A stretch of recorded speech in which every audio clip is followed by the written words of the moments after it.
खाना भी नहीं खाया। मैं जल्दी से कुछ बना देती हूँ जब तक तुम अपना काम करके आ जाओ। वैसे क्या काम है? अगर बताना मुनासिब समझो तो हो सकता है मैं कोई हेल्प कर दूँ। अब्बू के लिए दुआ करना बस। उनके लिए हम सब दुआ कर रहे हैं। अम्मी ने तो नफल माने हैं और अब्बा वो मदरसे के बच्चों के लिए देग बनवाएंगे जब चाचा ठीक होके आ जाएंगे। शुक्रिया। चाय बना दो। रेशम, मेरे अम्मी अब्बू ने तुम्हारे अम्मी अब्बू के पास कोई कागजात रखवाए हों हिफाजत के लिए, हमारी नहर की जमीनों के कागजात थे। मुझे कुछ नहीं मालूम इस बारे में। अगर कहते हैं तो अब्बा से पूछ के बताऊं क्या? ठीक है, पूछ के बता देना, बल्कि मुझे फोन कर देना, तुम आना मत। घर पे कोई नहीं है रेशम, शाम का वक्त है, अच्छा नहीं लगता इसलिए कह रहा, और कोई बात नहीं है। और तुमने मिली जाके खाना नहीं बनाना अब क्या? अच्छा ठीक है, आप फ्री हो के आ जाए। वैसे इन कागजात का आपने क्या करना? अब्बू के इलाज के लिए 1.5 करोड़ रुपए की जरूरत है। मेरे पास तो जॉब भी नहीं है। चलो मैं आता हूँ। खाना हुआ।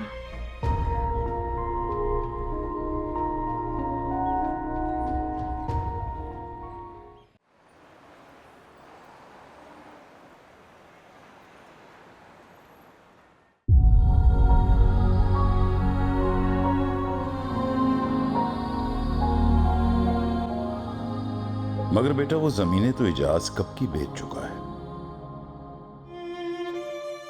और पुलिस में नौकरी तेरा जुनून था, इसलिए इजाज को वो जमीनें बेचनी पड़ी।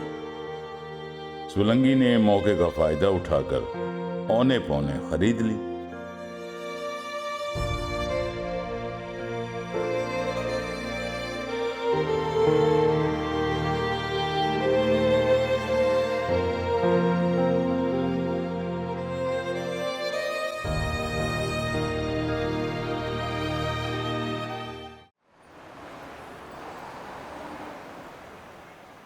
वसीम,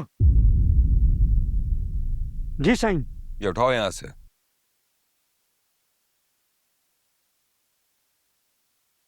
और तुम दोनों ने मुझे बताने की जहमत तक नहीं की।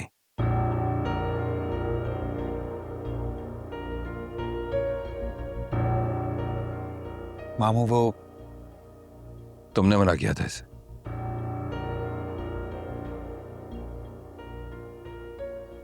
और तुम मान गए। नहीं मामू, मुझे इल्म था कि आपके गार्ड से सारी सिचुएशन आपको बता देंगे।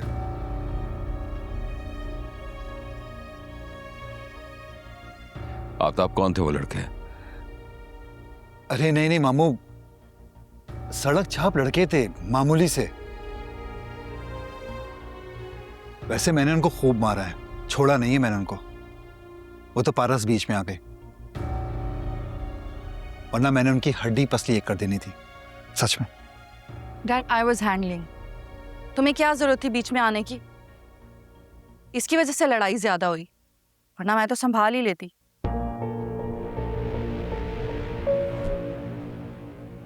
पारस को कोई इस तरह से छेड़े, मैं उसे टॉलरेट नहीं कर सकता। मुमकिन ही नहीं है पारस। वहां बहुत सारे गार्ड्स थे, कोई भी होता तो यही करता। अच्छा, तुम्हें क्या लगता है मैं सिर्फ उन गार्ड्स की वजह से शेर बन रहा था? बिल्कुल भी नहीं। अगर वो नहीं भी होते ना पारस, तब भी मैं यही करता। That's it. अच्छा किया तुम।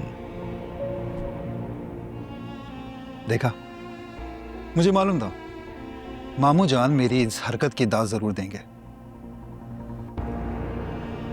लेकिन मुझे समझ में नहीं आता कि पारस, तुम्हें मेरी हर बात बुरी क्यों लगती है? आफ्ताब, उन लड़कों को ट्रेस करना बहुत जरूरी है, कहीं वो वहाब शाह के लोग ना हो। अरे मामू, मैं आपको बता रहा हूं ना, गली मोहल्ले के मामूली से लड़के थे, आपके आदमी नहीं हो सकते वो। Enough is enough. Dad please, आप परेशान मत हो। मैं इसीलिए तो आपको बताना नहीं चाह रही थी। और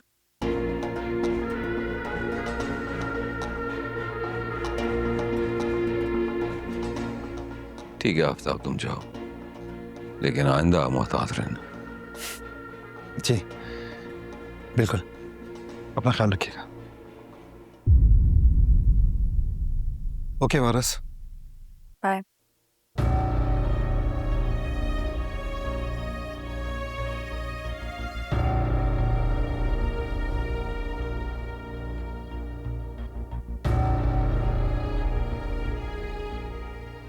डैड, मैंने सोचा है कि माहू खाला को किसी अच्छी जगह पे डिनर पर ले जाऊं, तो आपको भी वक्त निकालना होगा, ठीक है ना? हम चलेंगे। ठीक है। Thank you.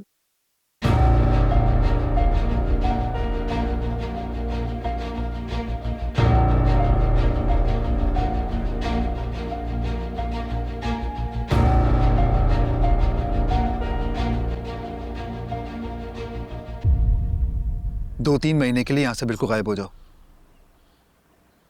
हाँ हाँ भेज रहा हूँ ना, मर क्यों रहे हो? तो काम हुआ नहीं मेरा, ऊपर से ये खर्चा। अरे साहब, आपने जो कहा था हमने वो ही किया है बिल्कुल। अलबत्ता आपने अपना वादा पूरा नहीं किया। और हाँ, आपने तो कहा था आप हल्का हाथ रखेंगे। आपने गार्ड ने कितना मारा हमें। हाँ तो ठीक है ना, डबल पैसे दे रहा हूँ तुम्हें मैं। और सुनो, बिला वजह का मुझे फोन मत करना, ठीक है? बल्कि फोन ही मत करना, मैं खुद करूंगा।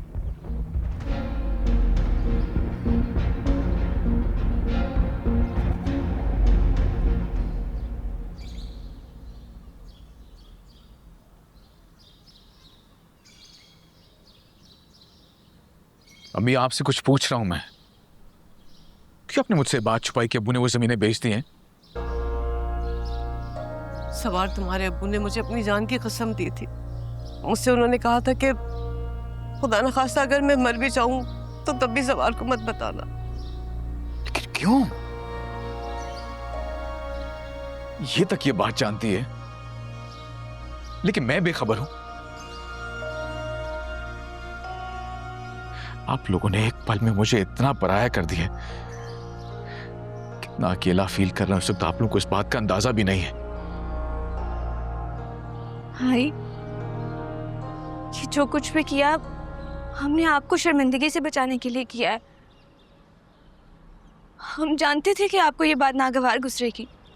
बेटा, तुम्हारे अब्बू तुम्हारी वो पुलिस वाली जॉब से खुश नहीं थे, लेकिन तुम्हारी खातिर उन्होंने अपने असूल तोड़े ना बेटा। खुदा के वास्ते अपने अब्बू से बदगुमान मत हो बेटा। सवार, सवार,